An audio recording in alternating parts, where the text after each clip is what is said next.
저는 1대1로 아이들을 만나서 아이의 그 내면의 마음을 들여다보는 마음 근력 키우기 수업을 하고 있는데요. 저랑 만나는 아이들의 연령이 굉장히 다양해요. 그런데 그 아이들을 통해서 제가 느끼는 것 중에 전과 다른 점이 있어요. 그게 뭐냐면 아이들이 그 감정을 표현하는 것이 굉장히 서툴다는 거예요. 그리고 어떤 그런 관계의 폭이 굉장히 작구나라는 것을 느낄 수 있어요. 어제도 제가 이제 한 어머님으로부터 상담 전화를 받았는데 초등학교 5학년 아이더라고요. 남자아이인데 집 밖을 나가지 않는데요.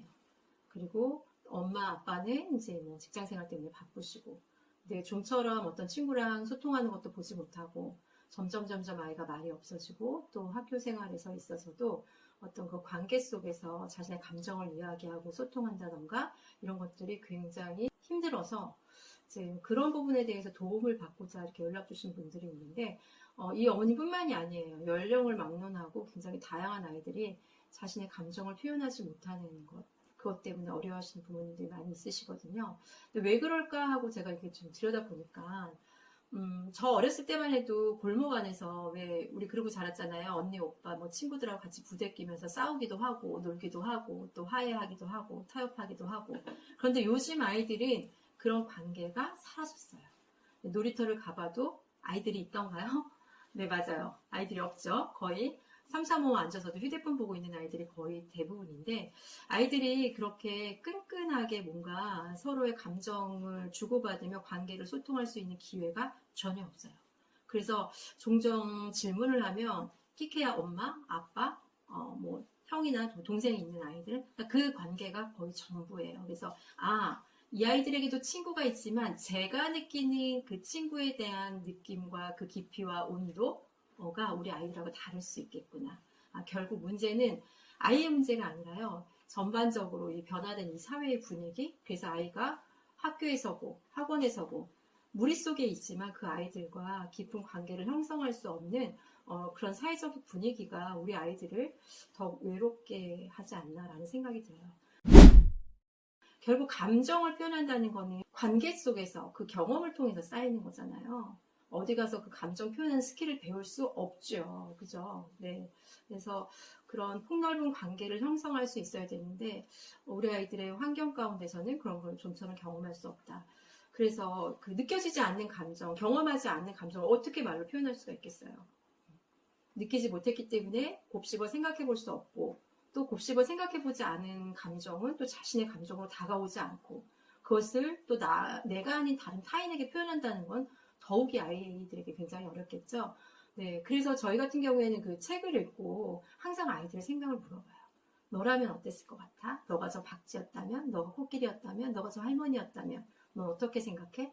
뭐 이런 질문 아이들 되게 당황해 하거든요. 사실 답이 없기 때문에 굉장히 쉬울 거라고 생각하는데, 아이들 입장에서는 뭐라고 얘기해야 되지? 네, 왜요? 네, 느껴보지 못했기 때문에, 경험해보지 못했기 때문에 어떻게 이 상황을 아이가 맞닥뜨리고 그것에 감정을 이입해서 표현해야 할지 굉장히 막막해해요. 그럼에도 불구하고 저희가 책을 통해서 매번 이런 식으로 나라면 어떻게 했을까? 내가 제 책 속의 주인공이었다면, 내가 이런 상황이었다면, 내가 이런 문제 앞에 있었다면 난 과연 어떻게 반응했을까를 끊임없이 그 생각을 자극해서 아이들이 내면의 생각을 표현할 수 있도록 도와주고 있어요. 최근에 그래서 7세 아이였는데요. 이건 이제 친구와 이제 다툼이 있었던, 쿠키 때문에 다툼이 있었던 잠이 오지 않는 밤이라는 책을 읽어줬거든요. 근데 그 책에서 이제 친구가 내가 맞은 만큼 친구를 이렇게 때려주기도 했어요. 그런데 여전히 그 마음이 편하지 않은 거예요. 그래서 진정한 관계의 소통은 내가 다섯 대 맞아서 다섯 대 때려주는 것이 아니라, 내가 온전히 그 친구랑 마음을 주고받는 것에 있구나라는 것을 어렴풋이 아이가 안 것 같아요. 그래서 선생님, 저도 친구랑 싸웠는데 먼저 가서 말 걸까 말까 고민했는데 다음 주에 가서 얘기하더라고요. 네. 친구한테 가서 먼저 이야기했다고. 그래서 자기 마음이 편해졌고 친구가 웃어줬고 자기도 친구를 보면서 활짝 웃었다고 이런 이제 표현을 하더라고요. 그래서 결국 아이들이 책을 읽는다는 건 이런 책을 통해서 실제 경험하지 못했던 그런 관계를 경험하고, 또 꼭꼭 씹어 생각해 보면서 자신의 감정을 끄집어내고, 또 그 감정이 또 실제의 그 관계 속에서 소통될 수 있도록 도와주는 게 저희 리딩아트가 하는 교육이지 않나? 이런 생각이 들어요. 네, 그래서 자기 감정을 잘 표현하지 못한다, 이런 고민이 있으신 어머님들 반드시 생각하세요. 네, 감정은 주입해서 얻을 수 있는 것이 절대 아니고요. 관계 속에서 경험을 통해서 얻어지는 거거든요. 근데 우리가 직접적으로 이 아이들이 그런 관계를 경험하기가 쉽지 않잖아요. 책이 그 역할을 충분히 해줄 수 있어요.